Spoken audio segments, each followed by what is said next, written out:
The boardroom felt like a courtroom.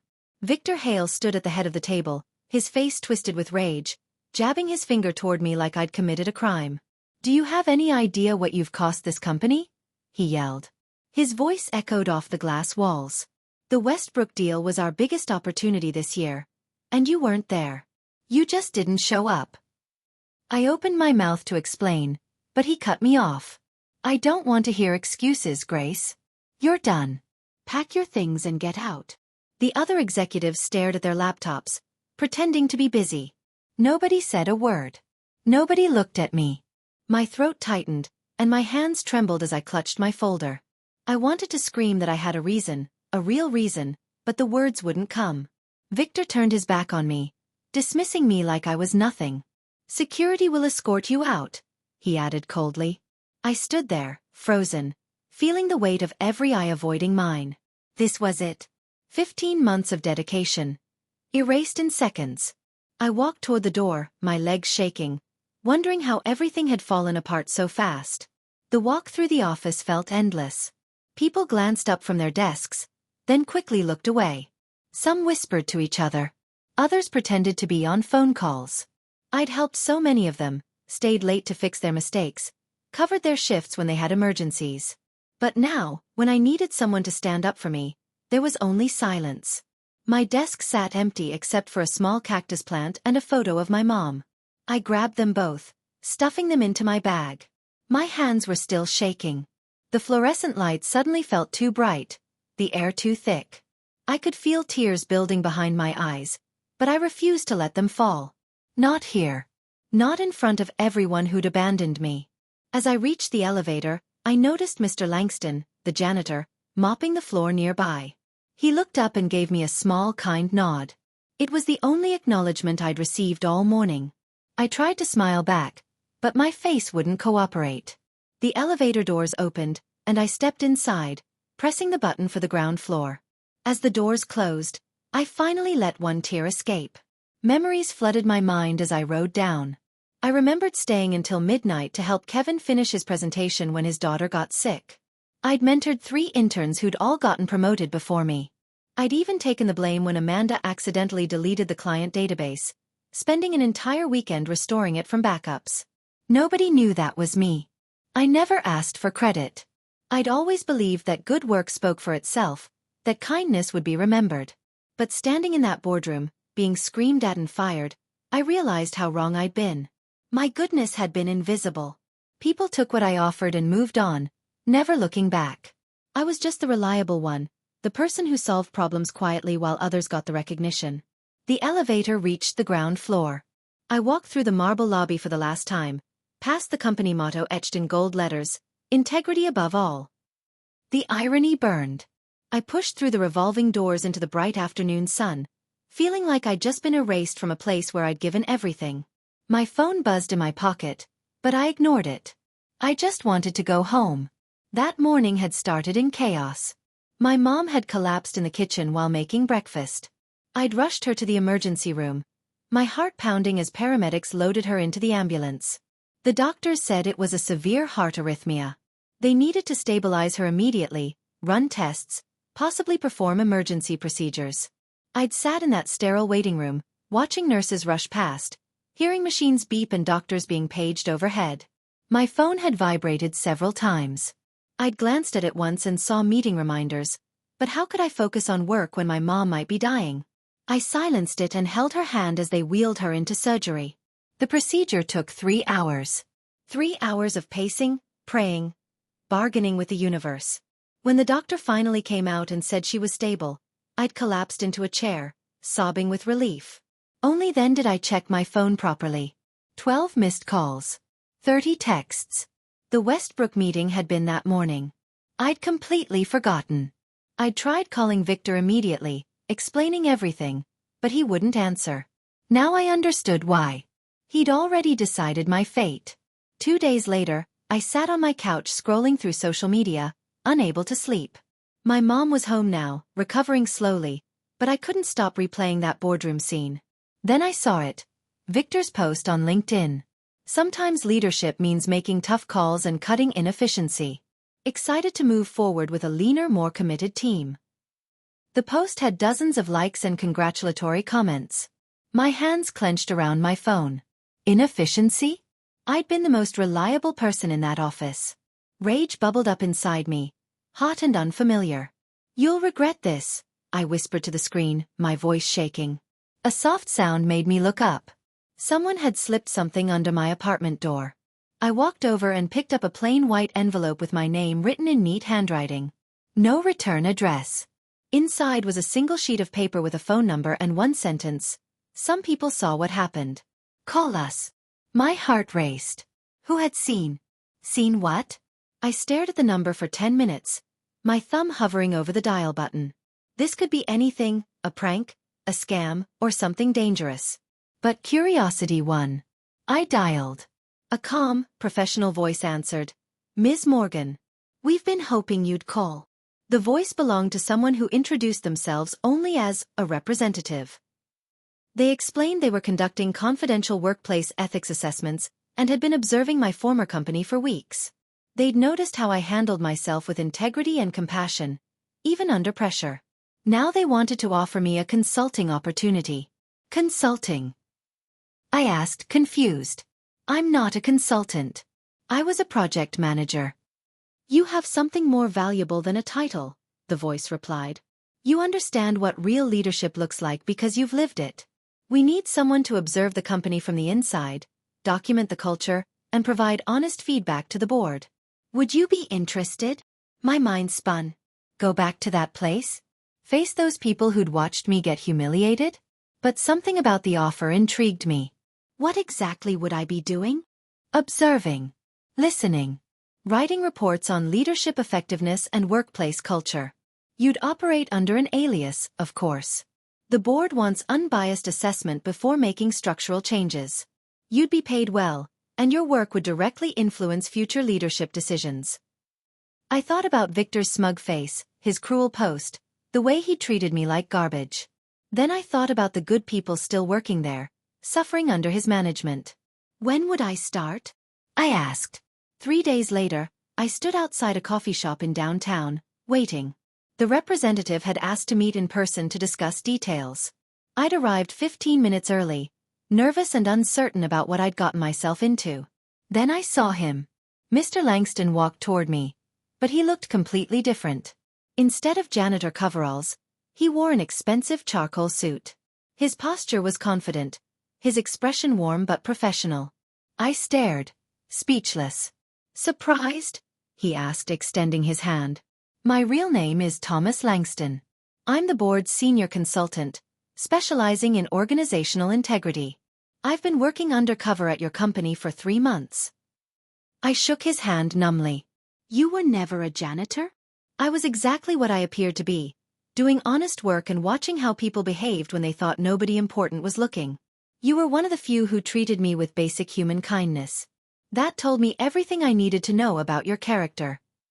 He explained the full scope of the project. The board had received anonymous complaints about Victor's management style but needed concrete evidence before taking action. They wanted someone who'd experienced his leadership firsthand to provide detailed observations. Someone he'd wronged, who had every reason to seek revenge, but who could remain objective and professional. "Why me?" I asked. "Because despite what he did, you haven't badmouthed him publicly. You've shown restraint and dignity. That's exactly what we need." The envelope arrived by courier the next morning. Inside was a confidential agreement, a detailed project outline, and an access badge under the name, Ms. Green, Ethics Restructuring Consultant. My hands shook as I read through the documents. This was real. I was actually going back. The assignment would last 6 weeks.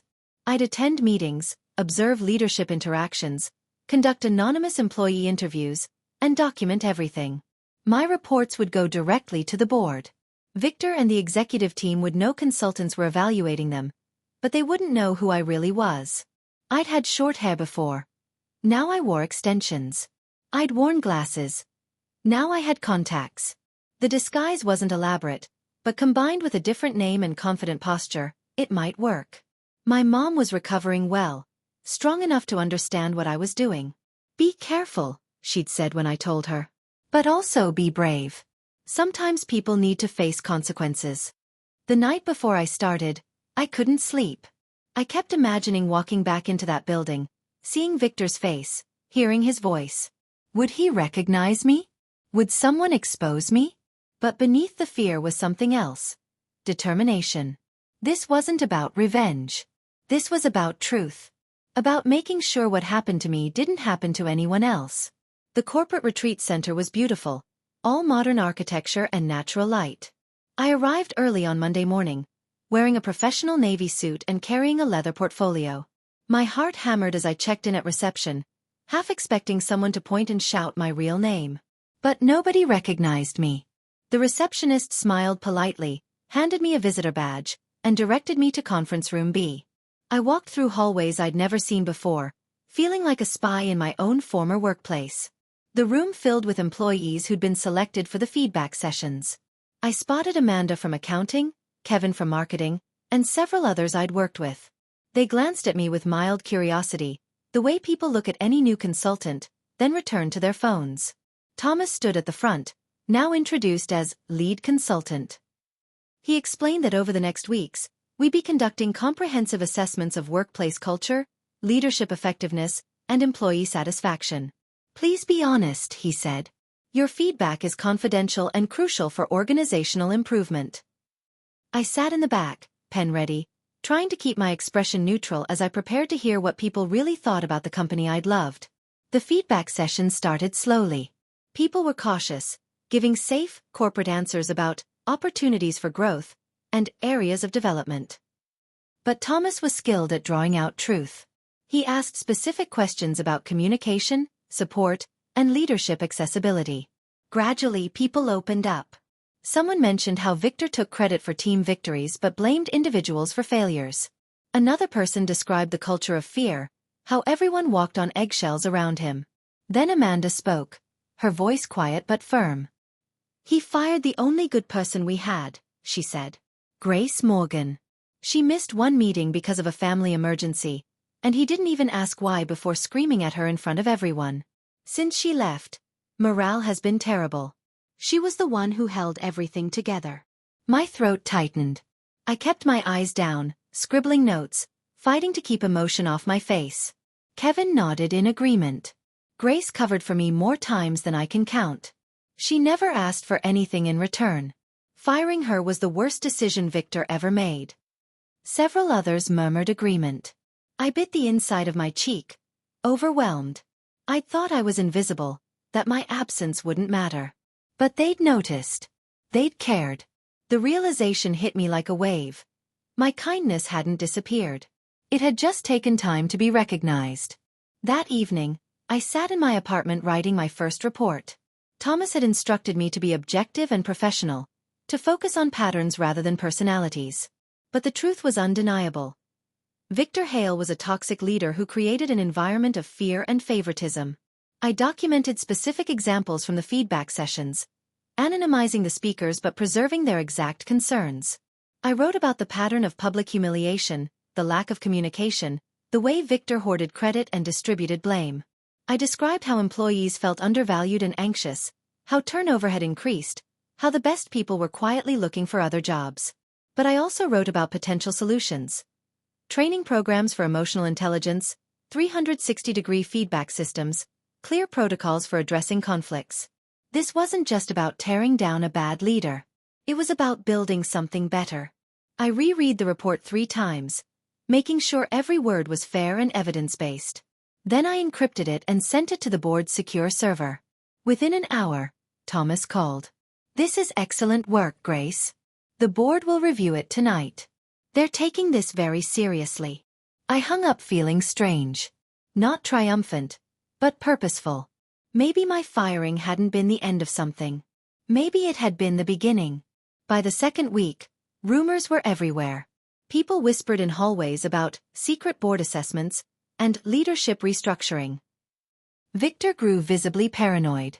I watched him during meetings, saw how his confidence was cracking. He snapped at assistants for minor mistakes.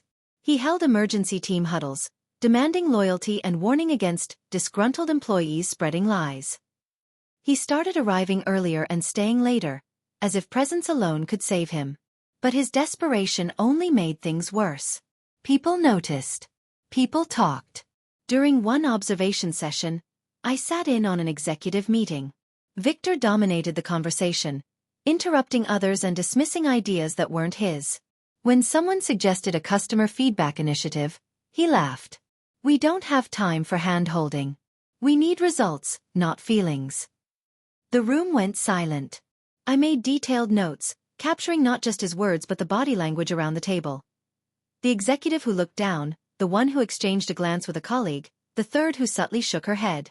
Afterward, Thomas pulled me aside. "The board is reviewing your reports in real time. They're seeing patterns they suspected but couldn't prove. You're giving them exactly what they need." His words should have felt like victory, but instead, I just felt sad. Sad that it had come to this. Sad that someone so talented at strategy could be so terrible at humanity. Not everything was about Victor. During my third week, I noticed a young intern named Marcus struggling with a presentation for senior management. He sat alone in a conference room, papers spread everywhere, looking close to tears. I knocked softly on the door. "Need some help?" He looked up, surprised. "I can't get this data visualization right. My presentation is tomorrow, and if I mess up, I'll lose my internship." I sat down beside him. "Let's work through it together." For the next 2 hours, we restructured his presentation, clarified his key points, and simplified his slides. I shared tricks I'd learned over the years, ways to make complex information accessible and compelling. The next day, I watched from the back of the room as Marcus delivered a flawless presentation. The executives nodded approvingly. Victor even complimented him, though he looked annoyed that an intern had done so well. Marcus caught my eye afterward and mouthed, "Thank you." For the first time since my firing, I felt genuinely happy. Not because of revenge or validation, but because I'd helped someone. Because I was doing what I did best. Lifting others up. Thomas had been right. This wasn't about Victor. It was about creating a culture where people like Marcus could thrive, where kindness was valued, where good work actually mattered. Victor's paranoia reached new heights during week 4. He'd heard that consultants would be presenting findings to the board, and that presentation would determine future leadership structure. I learned from Thomas that he'd been asking around, trying to figure out who the consultants were and what they discovered. Then something unexpected happened. I overheard Victor talking to Brian, the IT technician, in a hallway. "I need to see those consultant slides before the presentation," Victor said, his voice low but urgent. "Can you access them?" Brian looked uncomfortable. "I don't know, Mr. Hale. That's confidential board material. I'll make it worth your while. A significant bonus. Just get me those files." Brian hesitated, then nodded. "I'll see what I can do." I immediately reported this to Thomas. He smiled grimly. "Perfect. Let's give him exactly what he's asking for." He explained that we'd prepare 2 presentations. The real one for the board, and a fake one for Victor to steal. The fake version would contain carefully selected information, designed to expose Victor's unethical behavior when he tried to use it. "Are you sure about this?" I asked. "Absolutely. Sometimes the best way to catch someone is to give them exactly enough rope." The trap was set. Now we just had to wait for Victor to step into it. The boardroom presentation was scheduled for Friday morning. I arrived early, my heart pounding with anticipation and nervousness. The board members filed in, Chairman Pierce, CFO Williams, and 4 other directors I recognized from company photos. Thomas set up the presentation equipment while I organized my notes. Then Victor burst through the door, laptop in hand, looking simultaneously confident and desperate. "I'd like to address the board before the consultants present," he announced. "I've prepared my own analysis of our organizational strengths." Chairman Pierce frowned. "That's unusual, Victor. We scheduled this time specifically for the external assessment." "I insist," Victor said, already connecting his laptop to the projector. "I think you'll find my insights valuable." The screen lit up with the slides Brian had provided, the ones Thomas had designed specifically for this moment. Victor began presenting, not realizing the trap he'd walked into. The slides showed data on employee satisfaction, turnover rates, and leadership effectiveness. But they were accompanied by Victor's own emails and meeting transcripts, the ones we'd collected during our investigation. As Victor clicked through, explaining each slide, he suddenly froze. The next slide showed his email about firing me. Grace Morgan missed the Westbrook meeting. I don't care about her excuses. Make an example of her.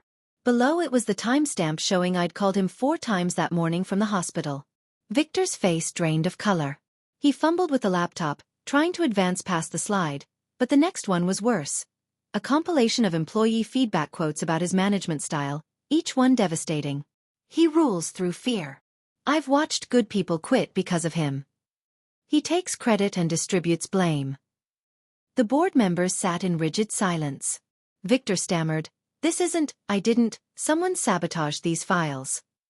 Chairman Pierce raised his hand. Enough. Victor. Please sit down. Victor stumbled to a chair. His carefully crafted confidence completely shattered. Thomas stood and calmly presented the real findings. Documented patterns of harassment, ethical violations, and toxic leadership. The data was damning, but Thomas presented it without emotion, letting facts speak for themselves. Then the conference room door opened. I stood and walked forward, removing my visitor badge and placing my real ID on the table. The room went completely silent. Victor stared at me, his eyes widening with recognition and horror. Grace, he whispered. Chairman Pierce looked at me, then at Thomas, understanding dawning. Ms. Morgan, he said formally, thank you for your thorough and professional work over these past weeks. Your insights have been invaluable. Victor found his voice. She worked here. This is biased, it's revenge you can't. It's justice, I said quietly, my voice steady. You fired me for missing one meeting while I was at the hospital saving my mother's life. You never asked why. You never listened. You just needed someone to blame. The weight of truth filled the boardroom like smoke. Victor opened his mouth several times but couldn't form words. The board members watched him with cold disappointment.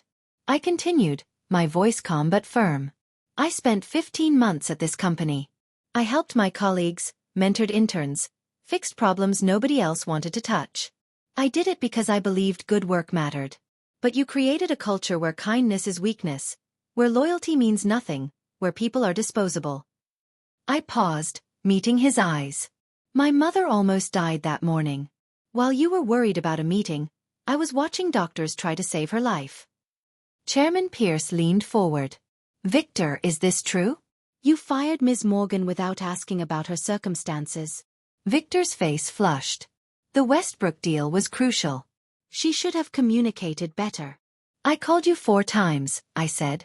You ignored every call. You decided my fate before hearing my explanation. The CFO shook her head in disgust. Several board members exchanged significant glances. The room felt smaller suddenly, the air thicker. Victor looked around desperately, searching for an ally, but found only judgment. This is exactly the leadership failure we hired consultants to identify, Chairman Pierce said. The inability to listen, to show basic human compassion, to value people over appearances. Victor, your behavior has been documented extensively.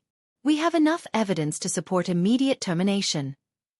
Thomas stepped forward, his voice professional but firm. I should clarify something for everyone's understanding. I'm Thomas Langston, the board's senior consultant specializing in organizational integrity. For the past 3 months, I've been working undercover in various roles at this company, including maintenance staff. Victor's eyes widened further. You were the janitor? I was exactly what I appeared to be, doing honest work and observing how people behaved when they thought nobody important was watching. Ms. Morgan was one of the few employees who treated everyone with respect, regardless of their position.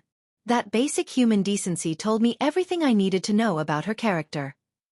Thomas explained the full scope of the investigation, how the board had received multiple anonymous complaints about Victor's management style, how they'd hired him to conduct an integrity assessment, how my firing had actually accelerated their timeline because it demonstrated exactly the kind of toxic leadership they needed to eliminate.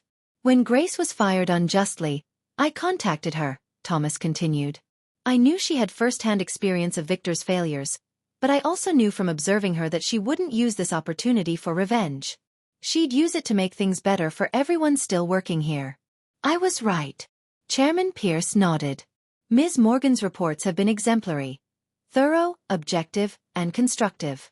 She documented problems but also provided solutions. That's the kind of leadership thinking we need. Chairman Pierce opened a folder and removed a formal document. Ms. Morgan, the board has discussed your work extensively over these past weeks. We've been impressed not just by your analytical skills, but by your integrity and vision for organizational culture. We'd like to offer you a position as our Director of Ethics and Workplace Culture. The room spun. I gripped the edge of the table. Director. You'd be responsible for developing and implementing programs that prevent the kind of leadership failures we've seen with Victor. Training, accountability systems, employee support structures, everything needed to create the culture this company should have. The position comes with significant authority and resources. You'd report directly to the board. I looked at the faces around the table, then at Victor, who sat slumped in his chair, defeated. This was more than I'd imagined. Not just vindication, but opportunity. A chance to actually fix what was broken. I'm honored, I said slowly. And I accept, but I have one condition. Chairman Pierce raised an eyebrow. Go on. Nobody on Victor's team should be punished or penalized. The assistants who looked away, the executives who stayed silent, the employees who felt they couldn't speak up, they weren't acting out of malice. They were acting out of fear. Let's teach them there's a better way to lead instead of punishing them for surviving a toxic environment. The board members looked at each other. The CFO smiled slightly. That's exactly the kind of thinking we hoped you'd bring. Agreed. Victor stood slowly, his movements mechanical. I assume I should clean out my office.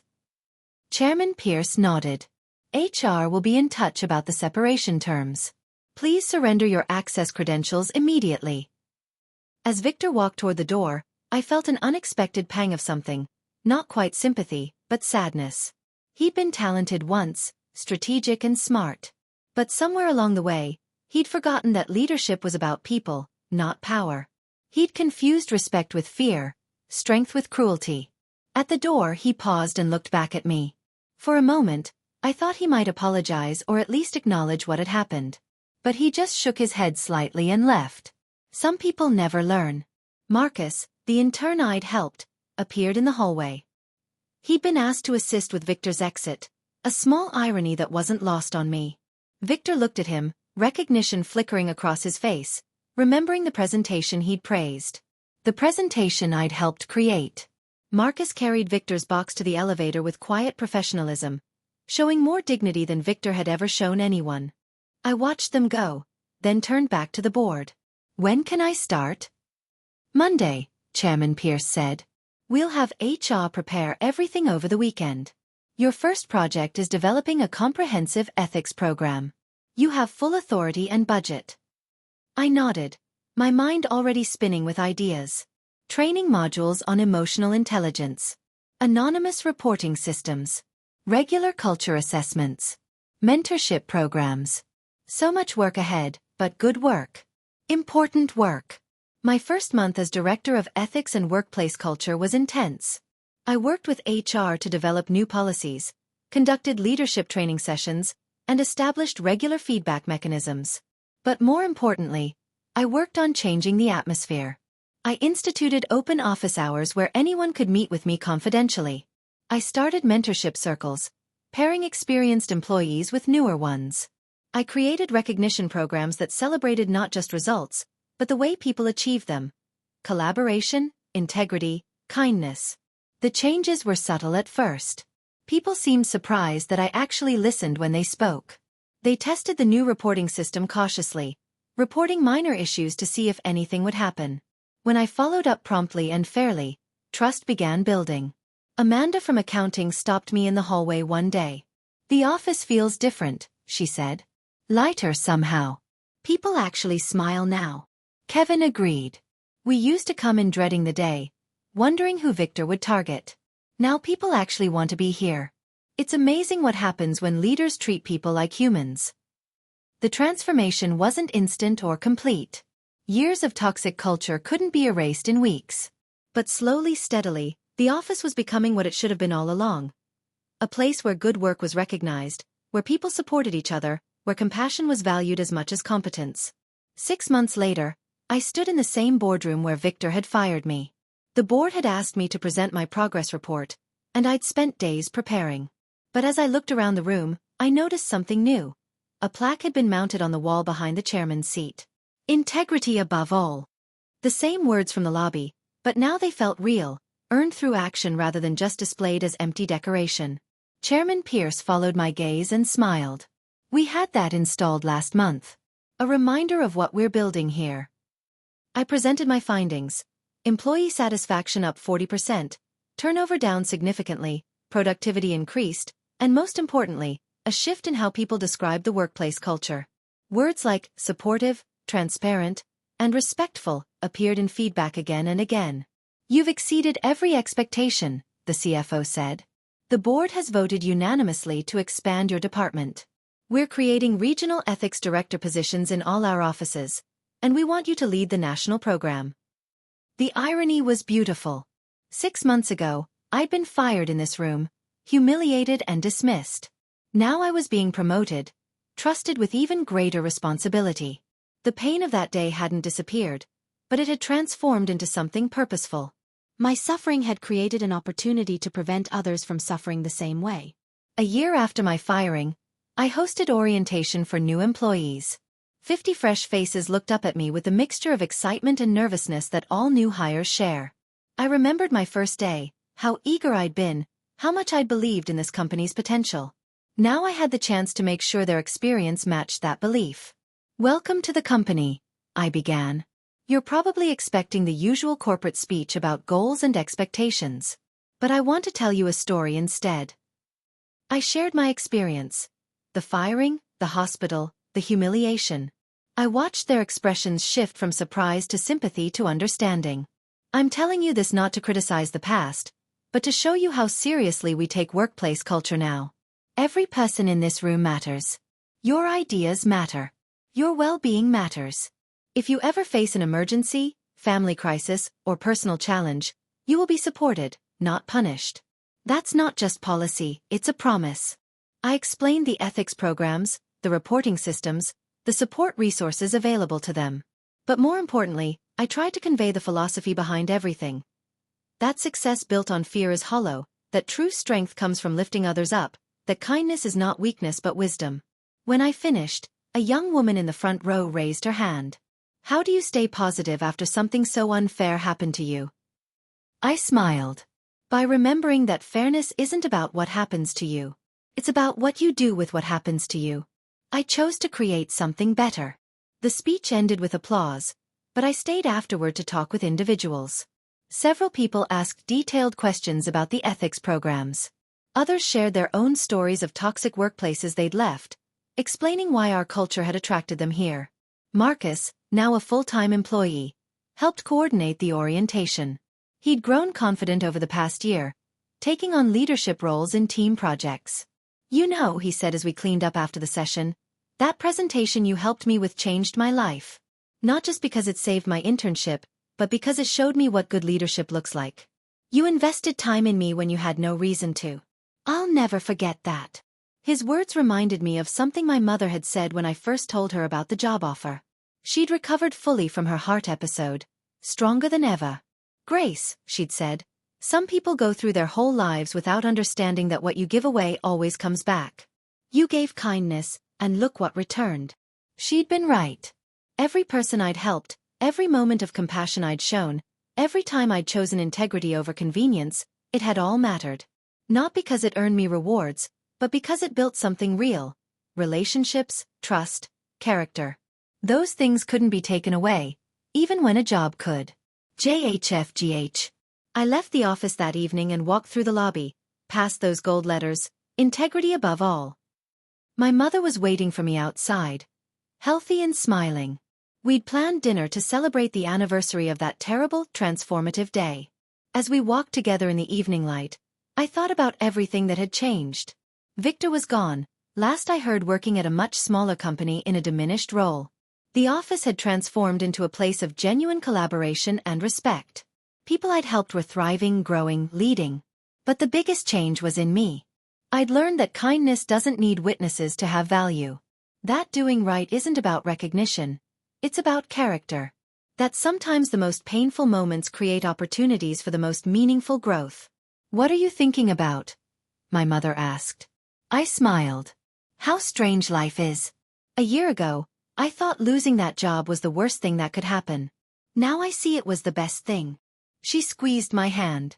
Kindness may be silent, but it never disappears. It finds its way back, sometimes in the most unexpected rooms. We walked on together and I felt complete. Not because everything had worked out perfectly, but because I'd stayed true to myself through the hardest moments. The rest had simply followed.